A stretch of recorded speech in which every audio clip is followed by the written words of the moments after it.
Samoloty serii X. Szybciej niż dźwięk.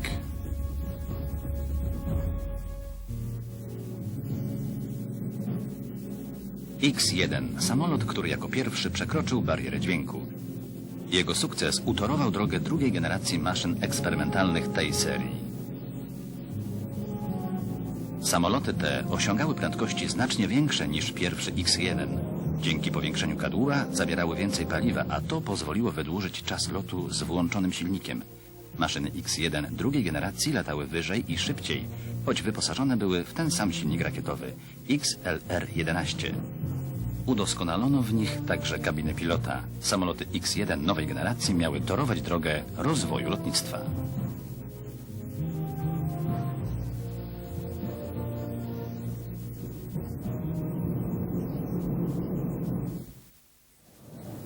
Bell X-1D został dostarczony jako pierwszy samolot tej serii. Miał posłużyć do badań nad rozgrzewaniem się powierzchni płatowca w czasie lotów z dużymi prędkościami. W trakcie wznoszenia się na wysokość zrzutu przed pierwszym lotem silnikowym oblatywacz sił powietrznych Pete Everest usłyszał niepokojący odgłos. Usłyszałem, jakby coś wybuchło. Nie wróżyło to nic dobrego.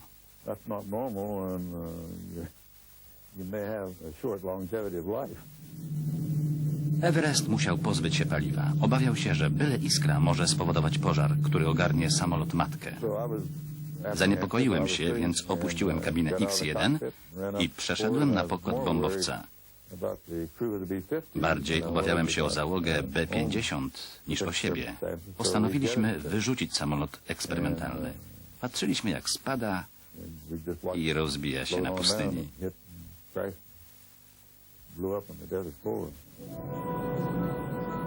X-1D utracono 22 sierpnia 1951 roku. Kolejny egzemplarz X-1 drugiej generacji siły powietrzne otrzymały dopiero 2 lata później.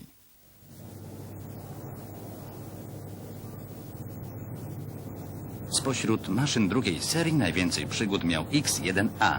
Podobnie jak inne maszyny tego typu wyposażono go w cienkie skrzydła i silnik z turbinową pompą paliwową. Jednak w odróżnieniu od swych poprzedników samolot ten miał poważnego rywala. Douglas D-558 Skyrocket powstał w ramach wspólnego programu badawczego Marynarki Wojennej i NACA. Konstrukcja jego skośnych skrzydeł opierała się na wynikach niemieckich badań aerodynamicznych. Pierwotnie Skyrocket miał startować samodzielnie.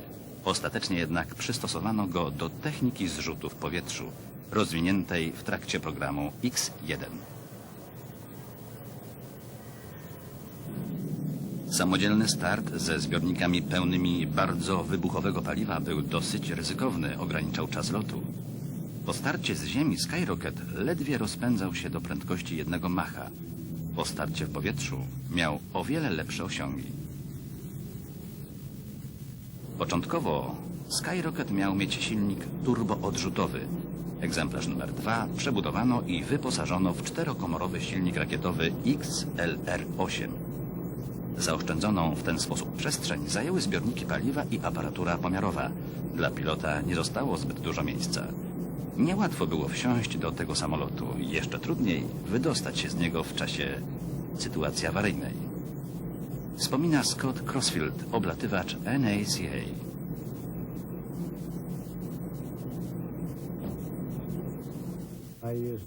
Próbować wydostać się ze Skyrocketa to jakby popełniać samobójstwo z obawy przed śmiercią. Samolot ten miał odłączaną kabinę ratunkową, podobnie jak Skystreak i X-2. W tym okresie brakowało czasu i pieniędzy na stworzenie systemu, który naprawdę dawałby szansę pilotowi. Krytykowaliśmy te kapsuły, bo były one jakby oddzielnymi samolotami. Nie dawały możliwości opuszczenia maszyny w sytuacji awaryjnej. 20 listopada 1953 roku Crossfield jako pierwszy przekroczył Skyrocketem prędkość 2 Macha. Maszyna miała rozwijać prędkość 1,6 Macha, ale pomyślałem sobie, że warto się przekonać, czy dojdzie do 2 Macha. Postaraliśmy się i udało się nam osiągnąć szybkość 2,1 Macha. Charlie Yeager twierdził, że ja tylko osiągnąłem prędkość 2 Macha, a on ją jako pierwszy przekroczył. Prowadził takie subtelne rozróżnienie.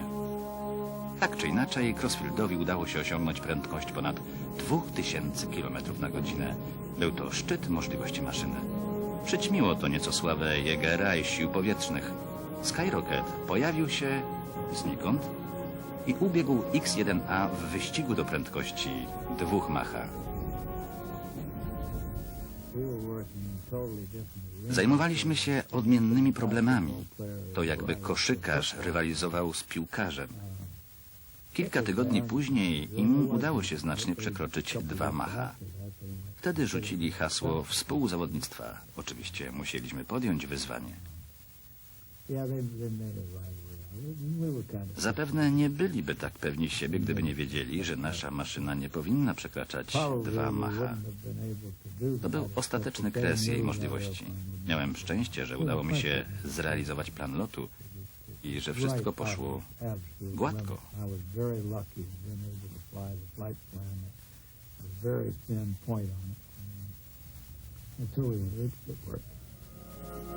Skyrocket pozwolił wzbogacić wiedzę na temat skośnych skrzydeł, które dzisiaj są standardową częścią maszyn naddźwiękowych.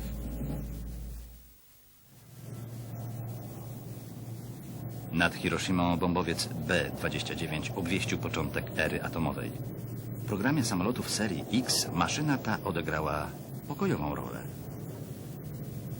70-tonowego B-29 unoszono nad płyty lotniska przy użyciu urządzeń hydraulicznych. Pod kadłubem giganta umieszczano samolot X-1A. Długość kadłuba maszyn tej serii ograniczona była rozmiarami komory bombowej B-29.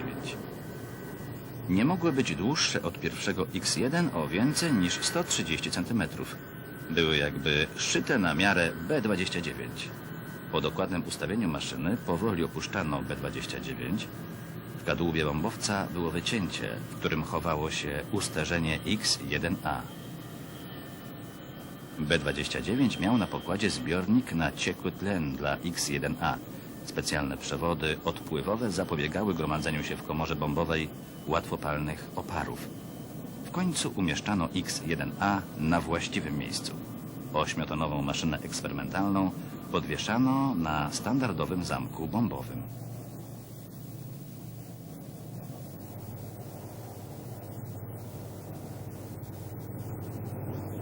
Po załadunku B-29 holowano, po drodze kołowania na stanowisko tankowania samolotu X.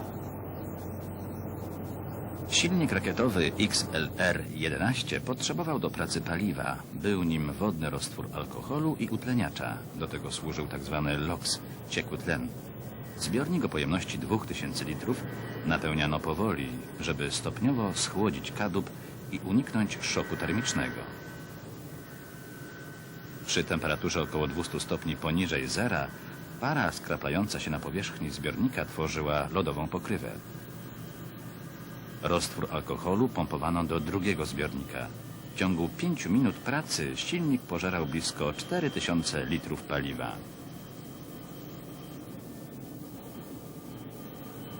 Chuck Yeager wykonał tylko 4 loty na X-1A. Za każdym razem osiągał większą prędkość.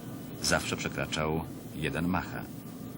W przeddzień pierwszego lotu Yeagera na X-1A Scott Crossfield przekroczył 2 Macha. W grudniu 1953 roku w trakcie swego ostatniego lotu na X-1A Yeager osiągnął znacznie większą prędkość i omal nie przypłacił tego życiem.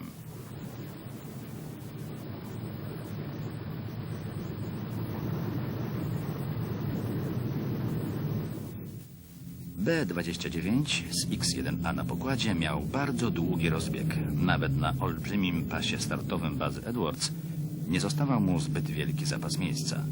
W połowie lotu wznoszącego Yeager przechodził do kabiny X-1A. Samolot miał zmodernizowaną kabinę. Nie było już niewygodnego bocznego włazu, takiego jak w pierwszym X-1. W czasie lotu urządzenia pomiarowe przekazywały dane o położeniu sterów, ciśnieniu powietrza, kierunku, pułapie i prędkości lotu. Notowały nawet siłę, z jaką pilot wychylał drążek i orczyk. Aparatura pomiarowa nie była jeszcze zbyt rozwinięta. Były to dosyć toporne urządzenia. Jednak we wczesnych latach 50. stanowiły one szczytowe osiągnięcia techniki.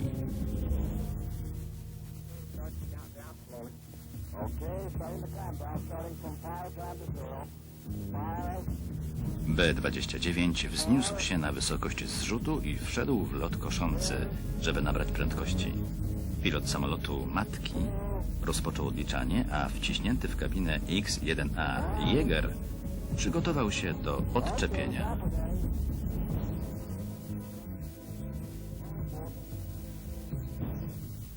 Po zrzucie Jäger wzniósł się na wysokość około 23 000 metrów, żeby się rozpędzić. Ciąg silnika rakietowego odpowiadał mocy 30 000 koni mechanicznych. X-1A wyrównał lot i zaczął przyspieszać. Po kilku sekundach przekroczył 2 Macha. Rekord prędkości znowu należał do Jägera. Po przekroczeniu 2,4 Macha X-1A zaczął lekko przechylać się na lewo. Jäger próbował wyrównać i w tym momencie utracił kontrolę nad maszyną. Samolot, kręcąc się szaleńczo, spadł 12 km niżej. Jägerem rzucał po kabinie. Pilot uderzał hełmem w osłonę kabiny. Porysował ją. Był półprzytomny.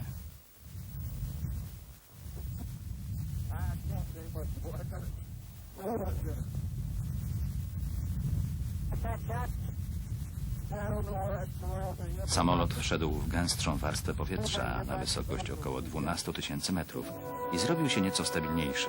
Oszołomiony Jäger postanowił wykorzystać tę szansę. Spróbował okiełznać tygrysa i udało mu się. Spadał przez jakieś 12 kilometrów.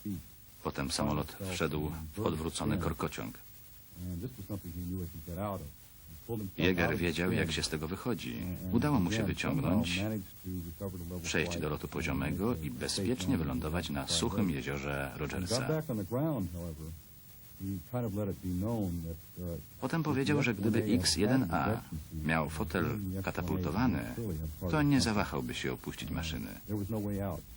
Ale nie mógł bezpiecznie wydostać się z samolotu, więc musiał go uratować, żeby ocalić własne życie. Chwilę przedtem, nim Jäger utracił panowanie nad maszyną X-1A, osiągnął 2,44 Macha. Jednak lot ten zapisał się w pamięci nie ze względu na ustanowiony rekord, lecz ze względu na problemy ze statecznością napotykane przy dużych prędkościach naddźwiękowych. X-1A ustanowił jeszcze rekord wysokości lotu, blisko 30 000 metrów. Potem przekazano go NACA. Nie przekroczył już szybkości 2 Macha. Szaleńczy lot Jägera dowiódł potrzeby skonstruowania odpowiedniego systemu ratunkowego.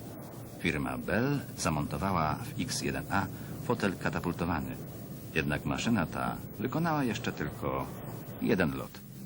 Podzieliła losy X-1D. Po wybuchu w czasie wznoszenia została zrzucona z samolotu matki na pustynię.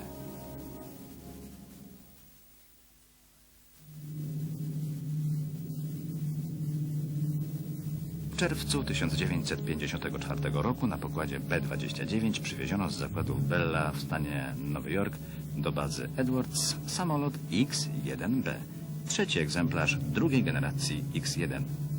Używano go do lotów treningowych, a następnie przekazano NACA. Wojskowy oblatywacz Pete Everest latał na X-1B w ramach przygotowań do prób z nowym samolotem X-2. 2 grudnia 1954 roku Everest osiągnął na tym samolocie największą prędkość 2,3 Macha. Instynkt podpowiedział mu, że nie powinien posuwać się dalej. Kiedy leci się z prędkością kilku Macha, zaczynają się problemy ze sprężaniem powietrza przed maszyną i utratą skuteczności działania sterów. Tworzą się fale uderzeniowe. Samolot przestaje reagować na wychylenia orczyka, rzuca nim do przodu i do tyłu. Po tym można rozpoznać kres możliwości danego typu. Nie ma sensu posuwać się dalej, ponieważ grozi to utratą panowania nad samolotem. X-1B wykonał 27 lotów, prawie 2 razy więcej niż X-1A. Dzięki niemu zdobyto wiele informacji dotyczących problemów stateczności i sterowności, a także efektów termicznych występujących w czasie lotów ze znacznymi prędkościami. Doświadczenia te wykorzystano w programie X-2. W trakcie 3 ostatnich lotów na X-1B zastosowano próbny system kierowania wektorem ciągu. Umożliwił on sterowanie samolotem na bardzo dużych wysokościach, w rzadkich warstwach atmosfery i pozwolił określić zasady sterowania w przestrzeni kosmicznej. Widoczny na filmie żelazny krzyżak służył pod koniec lat 50. do symulowania pracy systemu kierowania ciągiem samolotu X-15. Koncepcje te przetestowano pierwotnie na X-1B. Zmiany strumienia gazów wydobywających się z dysz umieszczonych na ramionach krzyżaka umożliwiają kierowanie przechyłem konstrukcji. Po próbach na X-1B system kierowania ciągiem zastosowano w samolocie Lockheed NF-104A, wyposażonym w zamontowaną na ogonie rakietę o ciągu 3000 kg. NF-104 wzniósł się na wysokość 34 000 metrów, aby przetestować działanie systemu. W rozrzedzonym powietrzu tradycyjne powierzchnie sterowe nie działają. Kierowanie lotem maszyny umożliwiają napędzane wodą utlenioną rakiety umieszczone na dziobie i krańcach skrzydeł. W roku 1958 w trakcie ostatniego lotu X-1B testowano kierowanie ciągiem. Za sterami zasiadał pilot, któremu to doświadczenie miało bardzo się przydać. Przyszły kosmonauta Neil Armstrong, pierwszy człowiek na Księżycu. X-1B jest dzisiaj częścią ekspozycji w Muzeum Sił Powietrznych w Ohio. Historia ostatniego X-1 rozpoczyna się w roku 1945. Był to w istocie drugi egzemplarz z pierwszej, liczącej 3 samoloty serii. Samolot numer 6063 dostarczono do Mirok w roku 1946. Jako pierwszy z rodziny X-1 wykonał on lot silnikowy, osiągając prędkość 75 Macha. Egzemplarz numer 1 wsławił się pierwszym lotem naddźwiękowym, zaś X-1 numer 2 przekazano NACA, które dublowało przyspieszony program badawczy Sił Powietrznych. Początkowo miał gorsze osiągi niż numer 1, jednak w swym nowym wcieleniu przewyższył sławnego krewniaka. Po przebudowie przemianowano go na X-1E.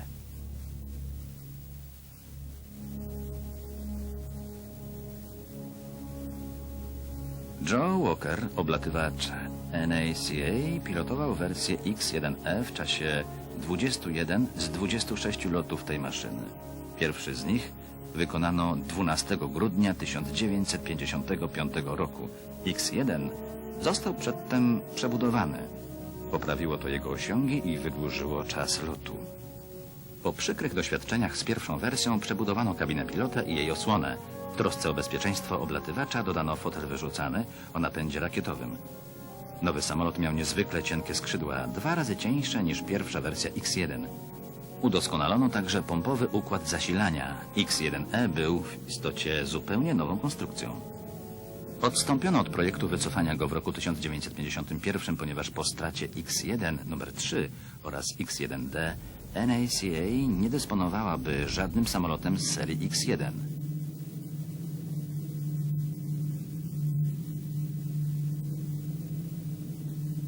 Przebudowę ukończono w połowie roku 1955. W listopadzie maszyna była już gotowa do lotów w swym nowym wcieleniu.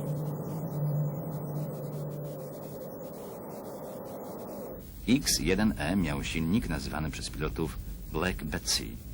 Ten sam, który pierwszemu X-1 umożliwił jego historyczny wyczyn. Dopiero w X-1E w pełni wykorzystano możliwości tego napędu. Próbne loty ujawniły też zalety cienkich skrzydeł przy dużych prędkościach. Największa osiągnięta przez Joe'ego Walkera szybkość to 2,24 Macha, blisko 2400 km na godzinę, prawie 2 razy więcej niż wyciągał samolot w swej pierwotnej wersji.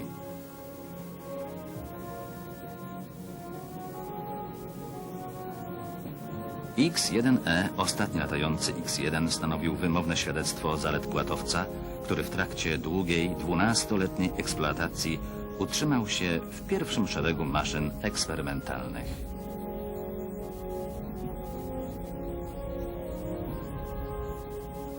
X-1E stoi dziś na honorowym miejscu przed zakładami NASA w Dryden. Ostatni lot wykonał 6 listopada 1958 roku. Zamknął w ten sposób historię rodziny X-1 samolotów, które wywarły przemożny wpływ na rozwój lotnictwa.